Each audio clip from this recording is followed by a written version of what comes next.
Topik selanjutnya, bullying. Isil, tengok dia ada yang pakai kacamata. Loh, Dar, kamu tahu nggak sih yang tadi kamu lakuin itu termasuk tindakan bullying? Lah, biasa aja dong. Kan dia emang berkacamata.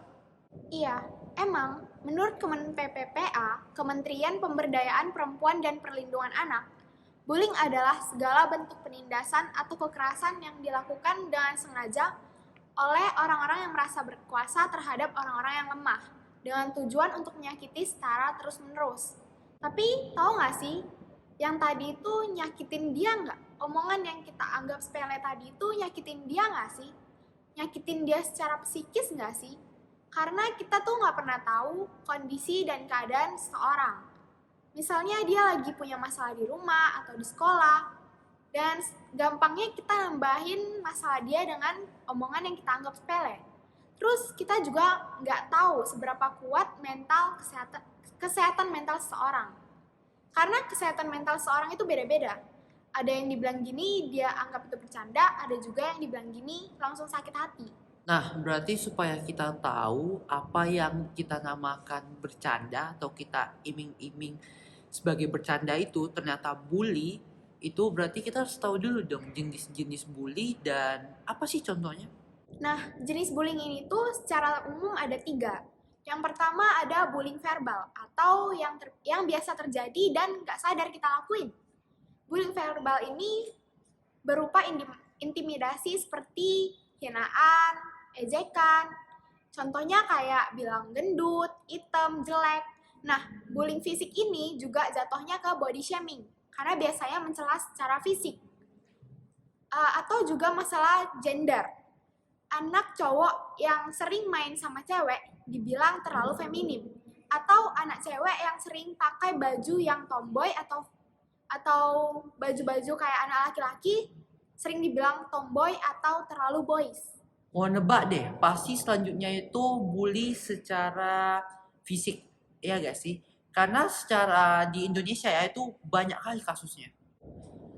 Sesuai data terakhir KPAI, Komisi Perlindungan Anak Indonesia, pada tahun 2020 tercatat 76 korban bullying di sekolah dan tercatat 12 pelaku bullying di sekolah. Salah satu contoh kasus terkini di Indonesia yang dikutip dari Surabaya Tribunnews.com yaitu perundungan pelajar SMP berupa penusukan pada seorang pelajar SMP di Kecamatan Bangsala Sari yang diduga dilakukan oleh kakak kelasnya sendiri. Dengan alasan yang belum jelas, akhirnya kasus itu diserahkan ke unit PPA. Karena terduga pelaku itu juga anak-anak. Iya, jenis bullying fisik ini melibatkan kontak fisik antar pelaku dan korban. Contohnya seperti menampar, menendang, memukul. Lalu yang ketiga, ada bullying secara relasional atau pertemanan. Bullying ini nggak nyerang dari kata-kata atau fisik, tapi bullying ini kayak nyerangnya di sosial. Jadi kita menghindari untuk berteman dengan dia, menjauh dia, mengucilkan dia, terus atau dia baru lewat aja udah kita kasih tatapan sinis kayak aduh dia lewat lagi kayak gitu. Dengan mengetahui jenis-jenis bully ini, kita diharapkan bisa menjaga perilaku dan perkataan kita agar tidak menyakiti perasaan orang lain. Seperti kata pepatah, rambut bisa sama-sama hitam, namun isi hati siapa yang bisa tahu. Setuju banget. Oh iya, tahu nggak? Ada salah satu kisah dari seorang yang membagikan kisahnya di kuesioner yang kita bagikan. Jadi dia salah satu korban bully nih. Dia korban bully yang dikirim surat-surat menyakitkan berupa caci makian. Dia bilang gini, jujur dampaknya berat bagi saya. Mental saya cukup lelah untuk menghadapi ini setelah membaca surat-surat itu. Padahal saya nggak tahu salahnya di mana. Jadi para korban bully sering merasa sebenarnya di mana sih letak kesalahan mereka? Apakah hidup dengan kondisi fisik dan warna kulit yang berbeda itu adalah sebuah kesalahan? Iya, bener banget. Tindakan bully ini memang sudah harus diwaspadai karena bisa menyerang fisik maupun mental. Bahkan ada yang sampai melukai dirinya sendiri, ya gak sih? Iya, cukup miris nggak sih? Udah Iya. cukup miris. Mau tahu nggak apa yang lebih miris dari masalah bullying ini? Mau dong, apa tuh? Menurut para korban, mereka tuh nggak bisa ngelawan karena para pelaku bully bakal bertindak lebih jauh lagi.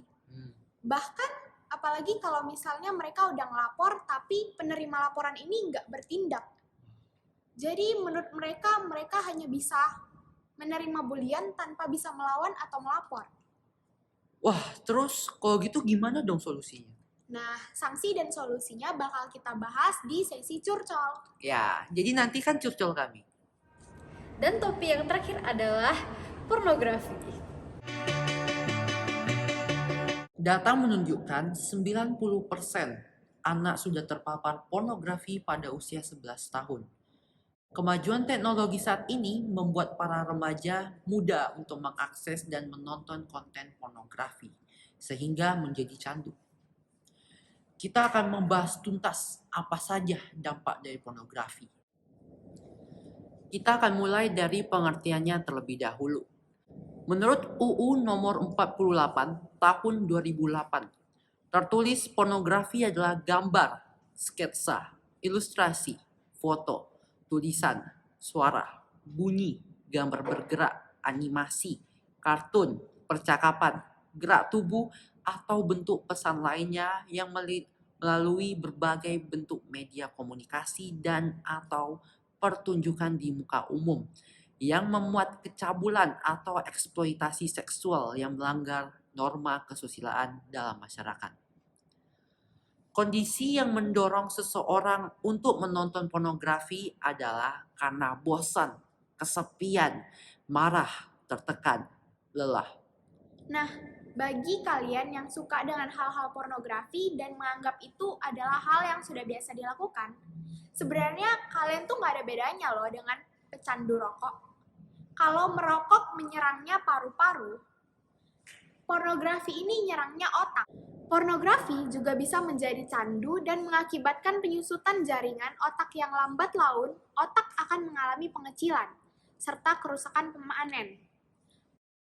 Bahkan riset menurut Kompasiana.com mengatakan bahwa kerusakan otak akibat pornografi sama dengan kerusakan otak pada orang yang mengalami kecelakaan mobil dengan kecepatan yang sangat tinggi.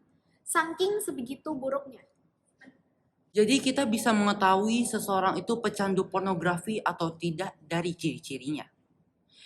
Pertama, bila diatur atau dibatasi menggunakan HP akan marah. Kedua, mulai impulsif, bertindak cepat tanpa memikirkan konsekuensinya. Berbohong, emosinya naik. Yang ketiga, sulit berkonsentrasi. Yang keempat, jika bicara menghindari kontak mata. Yang kelima, menyalahkan orang. Nomor 6, prestasi akademis menurun. Nomor 7, menutup diri. Sebagai contoh, orang yang melakukan masturbasi. Dia menonton pornografi. Dia suka. Dia terangsang. Akhirnya melakukan masturbasi. Setelah selesai masturbasi, dia pun akhirnya menyalahkan dirinya sendiri. Ya Tuhan, apa yang kulakukan? Kenapa aku melakukan hal tak terpuji seperti itu? Akhirnya menyalahkan dirinya sendiri. Tak terima dengan keadaan, dia pun merahasiakan kejadian itu rapat-rapat. Agar orang lain itu nggak tahu gitu. Kalau dia itu masturbasi. Dia suka nonton pornografi. Akhirnya menjadi orang tertutup agar rahasia tidak terbongkar. Akhirnya apa? Jadi candu. Pecandu pornografi. Nonton teruslah lewat HP, lewat laptop lah. Kalau barang-barang itu diambil, pasti dia marah. Di zaman sekarang di mana akses internet itu sangat cepat dan bisa di mana-mana aja, mudah, malah disalahgunakan oleh sebagian orang gitu. Salah satunya melihat pornografi. Lalu kalau udah kecanduan gimana? Nah, kalau sudah kecanduan, itu bisa berakibat pada masa depan kita sendiri. Seperti kerusakan otak, beranggapan salah bahwa kasih sayang antar pasangan berasal dari kepuasan seksualitas. Pelecehan seksual seperti oom-oom cabul gitu. Penurunan kinerja otak juga kayak pelupa, susah membuat keputusan, dan nafsu yang tak terkontrol. Wah, buruk banget ya. Baiklah Daurwan, terima kasih atas penjelasannya. Jadi, ada nggak nih kata-kata yang mau disampaikan kepada penonton? Ya, kalau menurut aku sendiri, stop nonton pornografi sebelum Anda menjadi pecandu pornografi. Karena banyak sekali anak-anak zaman sekarang yang masih polos lugu, tidak tahu apa-apa, tapi sudah terpapar oleh pornografi. Bahkan ada juga orang remaja yang sudah tahu dampak negatif dari pornografi, tapi masih saja ingin menonton pornografi. Pornografi adalah masalah serius di zaman sekarang yang tidak bisa kita sepelekan.